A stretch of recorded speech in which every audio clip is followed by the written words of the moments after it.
വയനാട്ടിലെ ഉരുൾപൊട്ടൽ ദുരന്തത്തെ മറികടന്ന മനുഷ്യർ ദുരിതാശ്വാസ ക്യാമ്പുകളിൽ അതിജീവിച്ചു തുടങ്ങുകയാണ്. നടുക്കുന്ന ഓർമ്മകളെ മറക്കാൻ പഠിച്ചു തുടങ്ങിയിരിക്കുന്നു അവർ.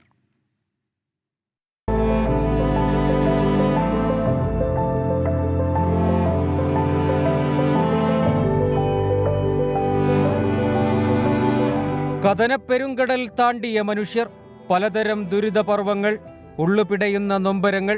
എൻ്റെ അയൽവാസികൾ 11 ആള് 12 ആൾ ഒരു വീട്ടിൽ മരിച്ചു. ഇപ്പുറത്തെ വീട്ടിൽ 5 ആള്, അപ്പുറത്തെ വീട്ടിൽ 3 ആൾ. അങ്ങനെ എൻ്റെ അയൽവാസികൾ മൊത്തം പോയി, എൻ്റെ വീടും പോയി, എല്ലാവരും പോയി. ഇനി എനിക്ക് ആരുമില്ല ഒരു ആശ്രയം.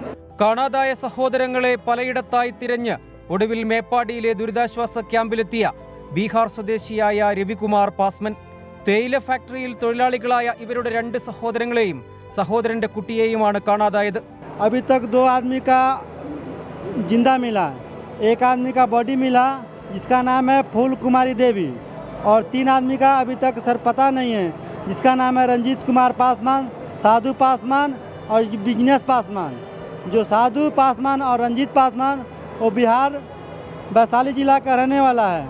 ഉറ്റവരെ ഇപ്പോഴും കാത്തിരിക്കുന്നവർ. മകളുടെ വീട് മൊത്തം പോയി. പിന്നെ പോയി നോക്കാൻ പറ്റുമോ? ഇല്ല, മുഴുവൻ നഷ്ടപ്പെട്ടു പോയി. അവരുടെ പേര് മൊത്തം 20 ആളായിരുന്നു. 12 പേരെ കിട്ടി, ഇനി 8 പേരെ കിട്ടാനുണ്ട് അവരെ ബാക്കി. വീഴ്ചയില്ലാതെ ചേർത്തു പിടിക്കുന്ന അനേകരുടെ കരുതൽ തണലിൽ മെല്ലെ തെളിഞ്ഞു തുടങ്ങുന്ന അതിജീവനം. 24 വയനാട്.